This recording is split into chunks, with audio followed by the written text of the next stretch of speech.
Bonjour à tous, bienvenue sur le plateau d'Azur TV, d'À votre avis maître, votre rendez-vous mensuel juridique. Ce jour, nous vous proposons de parler de droit des affaires, de droit social, et plus particulièrement du rôle clé de l'avocat aux côtés du chef d'entreprise. En effet, quelle que soit la taille de la société, qu'elle soit dotée ou non d'un service juridique, l'avocat est le partenaire du chef d'entreprise. Pourquoi, comment? Nous allons essayer de vous l'expliquer grâce à la présence sur le plateau de maître Marielle Valicki, une consoeur du barreau de Nice, qui est associée au sein d'un cabinet dont elle a en charge le pôle justement droit des affaires et droit social, qui est membre de deux associations professionnelles d'avocats, l'association en droit social et l'association en droit des affaires, qui sont des associations au sein desquelles les avocats se forment, car ils ont ce souci de se former continuellement et aussi dispensent des formations. Toute première question, maître Valicki, déjà en amont du projet de création d'entreprise, l'avocat a un rôle crucial. Pourquoi? L'avocat, effectivement, est un des partenaires de l'entreprise. Il va le guider dans les choix fiscaux, dans les choix qu'il va devoir proposer pour créer son entreprise à responsabilité limitée ou faire les formes de juridique qu'il pourra trouver. Alors justement, sur les formes juridiques, il y a des choix pour lesquels il faut opter, comme vous l'avez dit. Quels sont vos conseils habituels pour le recours, par exemple, à une SARL, à une SA, à une URL, à une SAS, il y en a tellement, au CELARL. Quelles sont les questions qu'on vous pose le plus souvent et quels sont les conseils que vous donnez? Dans les grandes lignes, bien sûr. Oui. Je pense qu'il n'y a pas de statut qui soit adapté à tout le monde. Il y a des choix qui vont être faits en fonction de la personnalité, du choix d'entreprise, du secteur d'activité. On ne va pas proposer le même statut juridique à quelqu'un qui va ouvrir un fonds de commerce ou à quelqu'un qui va avoir des embauches à faire, un développement régional ou national. On va également regarder quel est le parcours au niveau de la retraite, si ce dirigeant d'entreprise a besoin d'être salarié, s'il a besoin d'être travailleur non salarié. Donc c'est du sur-mesure et c'est là où le conseil de l'avocat est le plus subtil. C'est dans le choix stratégique qu'il va proposer au niveau social et fiscal aux dirigeants. Très bien. En ce qui concerne l'auto-entrepreneuriat, qui existe depuis 2 ans, depuis 2009, excusez-moi, ça a connu un vif succès tout de même. Est-ce que vous êtes souvent questionné en la matière? Et si ce n'est pas le cas, ou si c'est le cas, je ne sais pas, est-ce que vous pouvez nous dire ce que sont les avantages que représente cette forme très simplifiée d'entreprise, qui n'est en réalité pas une société, et quels sont aussi les inconvénients ou les dangers, les écueils à éviter pour alerter nos téléspectateurs? Alors, l'auto-entrepreneur est quelque chose de simple qui peut même se faire par Internet. Et je dirais que les avocats sont assez peu consultés. C'est quelque chose qui est pour les micro-projets. Et généralement, c'est un démarrage avant une activité plus importante. S'il n'y a pas de chiffre d'affaires, il n'y aura pas de charges à payer. Donc, c'est vraiment quelque chose qui est fait pour les petites sociétés et vraiment qui, à mon sens, ne doit rester qu'un démarrage. Les obligations comptables sont allégées, alors on peut y voir un avantage, mais malheureusement, ça peut être aussi un inconvénient parce que l'expert comptable, qui est aussi le deuxième conseil de l'entreprise, n'est pas obligatoire, ne sera pas aux côtés du chef d'entreprise pour l'alerter. Ça veut dire que là, le chef d'entreprise, il est tout seul. Il n'a pas d'avocat obligatoire, il n'a pas d'expert comptable, et il va être tout seul pour être affronté au monde du droit des sociétés qui est quand même assez compliqué. Et quels sont les écueils, par exemple, qu'on peut rencontrer dans l'auto-entrepreneuriat? D'abord, on peut dépasser les seuils. Et à un moment donné, en cours d'année, ne pas s'apercevoir que le choix qu'on avait fait initialement et qui convenait ne convient plus. Donc il faut, et comme il n'y aura pas d'expert comptable pour alerter sur le chiffre d'affaires qui a été dépassé, ça va être une difficulté que le chef d'entreprise va rencontrer.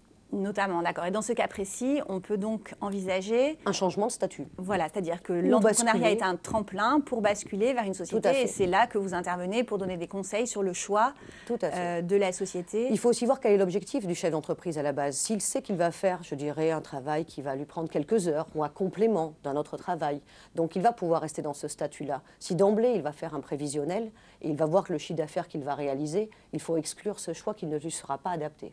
D'accord. Donc, par exemple, on peut passer vers l'EURL dans un premier temps ou directement vers une On peut basculer vers l'EURL, on peut basculer sur la SASU, qui est une société par action simplifiée unipersonnelle, c'est-à-dire qu'on est seul. Alors, avant, ces sociétés-là avaient un écueil, c'est qu'il y avait un capital social minimum. Avant, c'était 50 000 francs, après 7 500 euros. Aujourd'hui, et dans les SAS et les sociétés anonymes, il y avait également des commissaires aux comptes. Aujourd'hui, ce n'est plus des formalités obligatoires, le capital est librement consenti. Donc on n'a plus cet écueil qui empêchait certains entrepreneurs de faire ce choix. Donc aujourd'hui, je pense que les formes de toute manière de sociétés de capitaux, que sont ou les SARL ou les SA ou les SAS, sont plus je dirais, plus adapté, parce que la responsabilité des dirigeants et du dirigeant et des actionnaires va être limitée au montant des apports. D'accord, donc toujours au stade de la création des entreprises, dans les choix à faire sur le plan social, sur le plan fiscal, comment s'articule l'assistance de l'avocat avec celle de l'expert comptable que vous avez cité plusieurs fois? Je pense que nous sommes deux partenaires complémentaires. Et l'expert comptable va s'occuper par exemple de la réalisation du prévisionnel. L'avocat va lui être à mon sens, parce qu'il ne connaît pas que le droit des sociétés, il connaît aussi les régimes matrimoniaux. Il va pouvoir guider un chef d'entreprise en lui conseillant peut-être de changer de régime matrimonial. Parce que s'il est sous le régime de la communauté, il faut savoir que les parts sociales et les fonds de commerce sont des biens meubles. Et qu'en cas malheureusement de problème dans le couple, il risque d'y avoir une grosse difficulté au moment du divorce si le fonds de commerce, si les épouses sont mariées sans contrat de mariage. Donc l'avocat, il a cette compétence qu'il a apprise à la faculté de droit, qui n'est pas seulement le droit des sociétés ou les chiffres. Il a également les régimes matrimoniaux, le droit de la famille, le droit des successions, et il va avoir une compétence qui est plus pleine et complète. Tout à fait. Au stade toujours de la création, l'avocat rédige des actes. Ça, c'est bien entendu de la part des entreprises. Rédaction des statuts, rédaction des baux commerciaux, rédaction des contrats de travail, etc., etc., j'en passe, les organismes obligatoires auxquels il faut souscrire. Bon. Pourquoi est-ce qu'il est hasardeux et pourquoi il est important d'insister sur le fait qu'un chef d'entreprise reprenne, en se débrouillant tout seul, des contrats, des modèles ou des contrats qui ont déjà préexisté? Comme je vous le disais tout à l'heure, les copies-collées hasardeux, un choix des statuts peuvent être très bien adaptés à une société pour des raisons qui auront été déterminées stratégiquement, mais ne peuvent pas du tout être adaptés à ce que veut faire comme projet le chef d'entreprise. Donc la rédaction est importante. Il y a quelques articles dans les statuts qui sont fondamentaux, comme l'objet social. L'objet social, les cessions de parts, si on veut faire une société qui va être ouverte, si on veut faire un pacte d'actionnaires, parce que la société va avoir un fort développement, et que même si au départ il y a peu de capitalisation, il peut y en avoir à un moment donné. Donc je pense que le conseil, la rédaction est fondamentale, mais le conseil en amont est fondamental. Et je pense que le conseil essentiel qu'il faut donner au chef d'entreprise qui entend créer une société, c'est de montrer éventuellement l'acte à un avocat avant de le signer, que ce soit des statuts ou un bail commercial, parce qu'une fois que le document est signé, malheureusement, nous ne sommes pas magiciens. Les documents emporteront la volonté des parties et entraîneront des conséquences juridiques. Tout à fait. Toujours au stade de la création des entreprises, il faut signaler qu'il existe des structures de soutien aux entreprises et que souvent les entreprises qui sont passées par elles ont un taux de réussite supérieur à celui des autres. C'est important de le souligner. Est-ce que vous pouvez nous citer ces organismes, du moins dans la région PACA, et nous dire sous quelle forme cette aide est apportée? Alors, il existe plusieurs structures suivant les projets que nous avons. Donc, c'est-à-dire que, par exemple, pour les micro-projets, c'est l'ADI, qui est une structure nationale et qui existe également à Nice. Pour les entreprises, les TPE, il existe ce qu'on appelait avant, c'était Fier Entreprendre. Aujourd'hui, ça s'appelle Initiative Nice Côte d'Azur, parce que c'est 230 plateformes dans toute la France. Donc, il y en a une à Nice, qui s'occupe de la métropole. Il y en a une donc, sur Menton, une également sur Antibes, Jean-Lépin, Grasse. Et donc, ça existe dans toute la France. Ça va pouvoir avoir, il y a deux aspects. Et après, pour les projets de plus grande envergure, régionale ou nationale, il y a le réseau Entreprendre en France. Ces plateformes d'initiative locales ou ces structures vont pouvoir non seulement accorder un prêt à taux zéro, ça peut être le haut de l'iceberg, le prêt à taux zéro. Mais en fin de compte, ce n'est pas l'aspect le plus fondamental. C'est toute l'aide qu'il va y avoir au montage du dossier, au suivi des entreprises et le parrainage.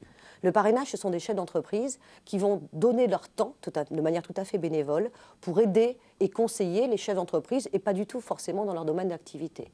Et après, il y a les professions réglementées que sont les avocats, les experts comptables qui font partie des comités d'agrément, qui vont valider ces projets en octroyant effectivement notamment un prêt d'honneur qui sera donc remboursé, comme son nom l'indique, par le chef d'entreprise et non pas par la société, et qui vont pouvoir, il y a des banquiers qui participent, et c'est toute une série de personnes publiques qui vont assister à ces comités d'agrément, qui vont valider ces projets, et qui vont pouvoir aider effectivement les chefs d'entreprise. En fonction, je dirais, de la taille du projet et du développement qui est envisagé, on va pouvoir s'adresser, et là on trouve tous les sites internet qui vont pouvoir renseigner en premier lieu, soit l'ADI pour les micro-projets, soit les plateformes d'initiative locales pour les projets, les TPE, soit effectivement le réseau Entreprendre. Après, quand on va vers des choses plus compliquées, on a les clubs de business angel qui vont pouvoir également être là. Et ces associations, puisqu'elles sont sous forme d'associations, ce sont les différents partenaires publics que sont la métropole en ce qui concerne Nice Côte d'Azur, le Conseil général, le Conseil régional et des fonds européens que doit gérer l'association pour les redistribuer effectivement aux créateurs d'entreprises. C'est des réseaux qui sont vraiment excessivement importants. Et pour vous donner des chiffres, quand on est aidé et suivi par une structure de cette nature, on a un taux de survie à 3 ans qui est de plus de 90%. Ah oui, ce qui est énorme. Sachant que sinon, les chiffres, c'est 50%. Donc là, on voit vraiment l'intérêt de faire appel à la plus-value, c'est très important de le signaler. Et voilà, donc vous pouvez aller consulter toutes ces associations sur les sites, ces associations que vous avez citées. L'émission, vous pouvez la revoir sur Azur TV pour réécouter ces différentes nominations. Alors, au stade 2, c'est-à-dire la vie continue de l'entreprise qui se porte bien, l'avocat continue bien sûr de conseiller. Il faut non seulement qu'il connaisse les règles de droit, mais aussi la pratique, le marché du secteur d'activité de l'entreprise. Comment est-ce que l'avocat se forge des connaissances dans ces domaines qui ne sont pas ces domaines naturels à la base? Déjà par l'activité qui est la leur. Donc les avocats ont des entreprises, ils les suivent, donc ils voient effectivement les difficultés qu'ils rencontrent, et non pas seulement au niveau juridique.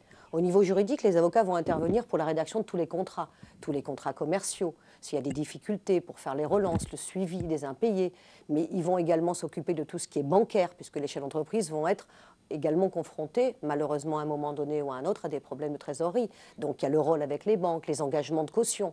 Et tout cela, c'est là aussi en amont qu'il faut consulter un avocat. Une fois que les engagements de caution sont signés, l'avocat ne peut plus rien faire. Si, nous pourrons aller plaider un jour, mais le but, il est effectivement dans le conseil en amont et dans la rédaction de tous ces contrats commerciaux. D'accord. Et concrètement, dans la gestion quotidienne, dans le développement, que fait l'avocat avec l'entreprise?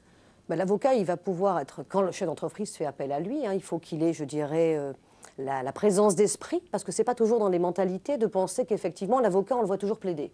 Ah oui, c'est une des fonctions de l'avocat. Mais c'est une des fonctions, je dirais, pas secondaires, puisque en termes de chiffre d'affaires, ce n'est pas le cas, suivant la spécialisation des cabinets. Mais je dirais que la plus-value de l'avocat, elle est essentiellement dans le conseil en amont. Donc, s'il s'entretient avec son avocat des difficultés de la stratégie de développement, quelles sont les implantations pour le développement régional, est-ce qu'on doit augmenter le capital social? Il y a beaucoup de choses qui, dans la vie de l'entreprise, l'avocat peut assister. D'ailleurs, à des rendez-vous, moi je pense qu'on est plus intelligent à plusieurs, à des rendez-vous qui sont conjoints avec l'expert comptable, avec l'avocat, le banquier.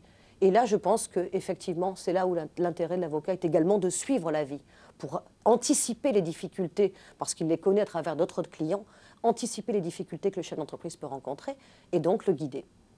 D'accord. Alors, dans la rédaction des contrats entre l'entreprise et différents partenaires, parallèlement à ça, il y a un nouvel outil juridique qui existe, lui, bien depuis 2 ans, c'est-à-dire l'acte d'avocat. Est-ce que vous pouvez expliquer quelle est sa plus-value? Qu'est-ce que ça apporte de plus qu'avant à l'entreprise? Alors, effectivement, c'est un acte intermédiaire entre l'acte sous seing privé et l'acte authentique des notaires. C'est un acte qui va permettre de donner une sécurité juridique, qui va pouvoir avoir un sceau qui va être apposé par l'avocat et qui va engager la responsabilité de l'avocat, qui va être signé par l'avocat, où l'avocat va prendre toutes les mesures obligatoires pour vérifier l'identité, bien évidemment la provenance des fonds, parce qu'il y a une chose effectivement très importante, c'est également la provenance des fonds aujourd'hui, et qui va être archivé conformément, je dirais, aux actes authentiques. Ça va donner une sécurité juridique pour le présent et également pour l'avenir. Tout à fait. Quand l'entreprise, en droit social, veut embaucher, modifier des contrats de travail ou licencier, comment doit-elle s'y prendre? Alors là, c'est un grand challenge. On mériterait une émission entière. On y mettrait une émission entière, et là, je dirais que les avocats sont obligés d'être spécialisés, parce que le droit social est devenu une matière à part entière, où le chef d'entreprise n'a pas le droit à l'erreur. Alors là, les erreurs sont importantes, qu'on fasse un choix d'un contrat à durée déterminée ou d'un contrat à durée indéterminée.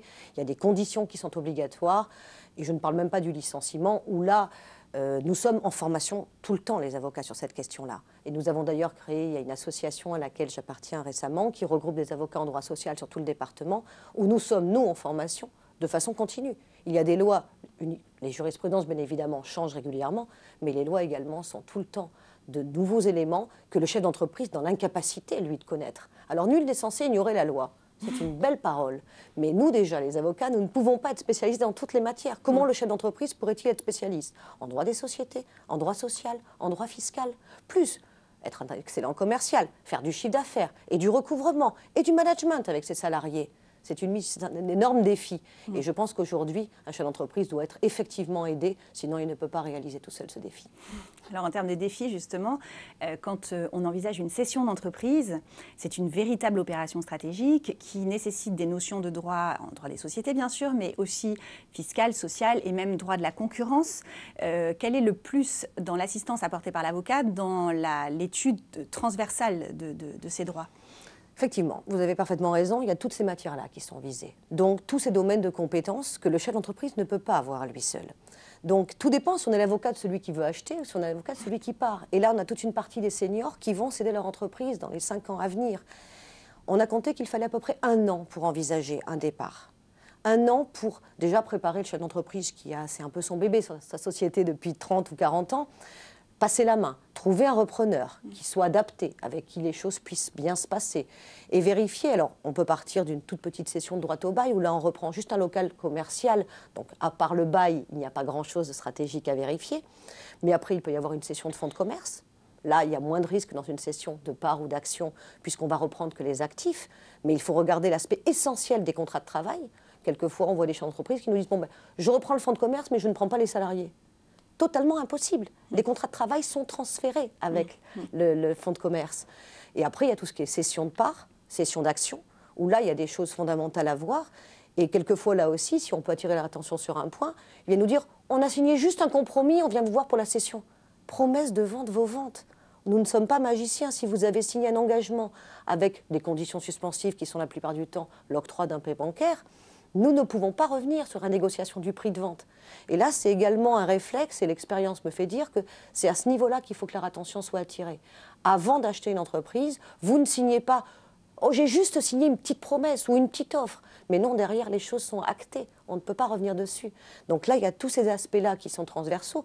Regardez également la personne, quand est-ce qu'elle va vouloir partir à la retraite, si elle achète, sa structure familiale, la composition de son impôt sur le revenu, voir dans quelle tranche d'impôt. Et là, on va pouvoir avoir, c'est là où les avocats ont véritablement une plus-value, c'est qu'ils connaissent non seulement le droit des sociétés et le droit fiscal, mais également le droit social, ou sinon ils sont dans des cabinets pluridisciplinaires où certains associés disposent de cette compétence-là. En cas de difficulté de l'entreprise, quand l'avocat détecte dans les comptes annuels qu'il y a des problématiques financières, qu'est-ce qu'il peut proposer au regard de la sauvegarde, de la liquidation en passant par le redressement judiciaire? Là aussi, ce sont des rendez-vous qui généralement se font à 3. Le chef d'entreprise, l'avocat, l'expert comptable. Nous avons des compétences qui sont complémentaires. Bon, tous les avocats en droit des affaires connaissent bien évidemment et savent lire un bilan, mais l'expert comptable est le partenaire que voit le chef d'entreprise régulièrement pour l'établissement des bulletins de salaire ou des déclarations de TVA. Et donc là, nous pouvons détecter à l'occasion de ce moment-là les difficultés. Si on attend trop tard, c'est ce que la jurisprudence admettait avant, la situation est définitivement compromise irrémédiablement. Là, les choses ne sont plus possibles. Il y a plusieurs lois qui ont mis en place différents systèmes, comme la sauvegarde, qui est vraiment pour détecter les difficultés en amont, avant même qu'on arrive au stade du redressement judiciaire. Et donc là, en fonction, là encore, des cautionnements qui ont pu être proposés, de tout ce qui a pu être pris comme décision par l'entrepreneur, on va pouvoir proposer différentes solutions aux chefs d'entreprise. Alors, en cas d'ouverture de procédure de faillite par le tribunal de commerce, trop de chefs d'entreprise s'en remettent au mandataire judiciaire qui peut donner des conseils très avisés, mais ça peut être aléatoire. Il faut bien souligner que le mandataire judiciaire, le représentant des créanciers, n'a pas une vocation naturelle à assister, à défendre, puisqu'il est sous le contrôle du tribunal. Qu'apporte l'avocat dans ces circonstances difficiles en termes de défense ? Déjà, l'avocat, il connaît la société. Quelquefois, il la connaît depuis sa création. Il a vécu au fur et à mesure les difficultés de cette entreprise. Et puis, il est le conseil du chef d'entreprise. C'est sa société à lui, c'est sa boîte. Donc, il faut l'aider, je dirais, dans des petites subtilités que le mandataire qui gère de nombreux dossiers n'aura pas forcément le temps pour détecter. Donc, même si le mandataire est lui-même assisté d'un avocat, je pense que comme c'est l'entreprise, c'est à lui, son entreprise, c'est à lui d'avoir son propre conseil pour là aussi le conseiller stratégiquement. En cas de litige entre l'entreprise et puis différents partenaires, l'avocat a un rôle fondamental, en premier lieu de négociateur. Est-ce que vous pouvez dire en quoi son secret professionnel le rend particulièrement efficace sur le plan de la négociation? Rappelons que la négociation aboutit en général, c'est ce qu'on espère, à une transaction qui permet d'aller plus vite qu'un procès, de coûter moins cher et surtout d'avoir moins d'aléas. C'est un des rôles que je considère comme les plus importants pour l'avocat. Parce qu'effectivement, un procès, c'est aléatoire, forcément, même si on a un bon dossier, coûteux, ça va de soi, et long. On a une justice qui est sereine, qui rend de très bonnes décisions, mais elle est longue. Et donc, partant de là, la transaction est le meilleur moyen. Dans les affaires, on n'a pas le temps. Les choses doivent se traiter vite. Et donc, le secret professionnel de l'avocat, non seulement la confidentialité qu'il a avec son client, mais avec les confrères, vont permettre aux avocats d'échanger entre eux des courriers confidentiels qui ne seront donc jamais portés à la connaissance de tiers et qui vont permettre à une transaction de se réaliser. Et je pense que c'est le meilleur conseil. La plaidoirie, pour moi, est l'ultime. C'est un peu comme dans le médical. On fait en amont, on peut faire du traitement. L'intervention chirurgicale est la dernière extrémité quand on n'aurait pas pu guérir autrement. Là, c'est pareil. La transaction est pour moi l'outil indispensable que l'avocat doit conseiller à ses clients. Signalons d'ailleurs à ce titre que les avocats aujourd'hui se forment en droit collaboratif, qui est un nouveau procédé qui permet d'aboutir absolument à une solution transactionnelle en cas de litige, avec l'assistance d'avocats, en renonçant à recourir au juge en cas de non-accord, mais tout le processus est fait en sorte qu'on a de grandes chances d'y aboutir. Si vous voulez des renseignements à ce titre, vous pouvez essayer de contacter, vous pouvez contacter l'Ordre des avocats de Nice qui dispose d'une commission spéciale droit collaboratif.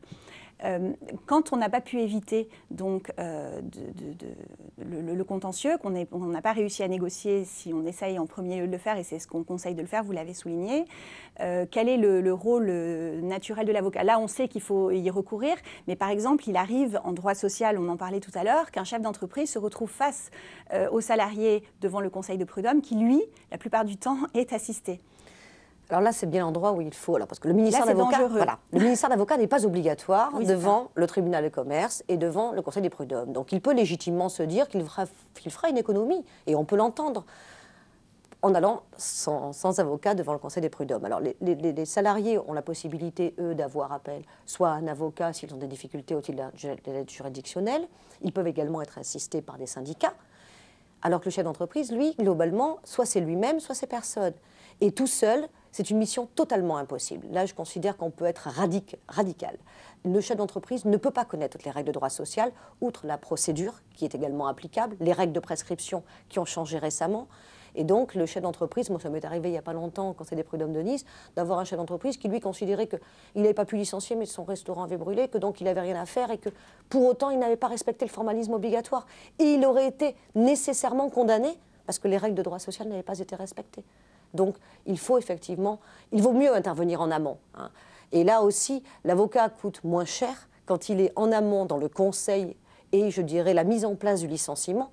La lettre de licenciement fixe les limites du litige. Si elle n'a pas mentionné ce qu'il fallait mentionner, c'est fini. L'avocat, il peut être le meilleur du monde, il ne pourra pas, il n'est pas magicien. Il ne pourra pas faire de miracle. Tout ce qu'il pourra obtenir, c'est la limitation ou la diminution du quantum des condamnations. Mais l'employeur sera nécessairement condamné s'il n'a pas respecté scrupuleusement la procédure. Tout à fait. Donc, recours à l'avocat, si on n'a pas pu faire autrement que d'aller au contentieux, parce que c'est même dans les juridictions devant lesquelles le ministère d'avocat n'est pas obligatoire, mais toujours garder à l'esprit de le consulter avant, en amont, dans le cadre du conseil, pour faciliter justement cette phase contentieuse en aval. Je crois qu'on a fait le tour du rôle crucial de l'avocat à tous les stades de l'entreprise. Cette émission touche à sa fin. Merci beaucoup, Maître Marielle Valicki, de votre présence sur le plateau, d'avoir accepté notre invitation, de ces explications très claires. J'aurai pour ma part le plaisir de vous retrouver le mois prochain pour un nouveau numéro d'À votre avis, Maître. À très bientôt.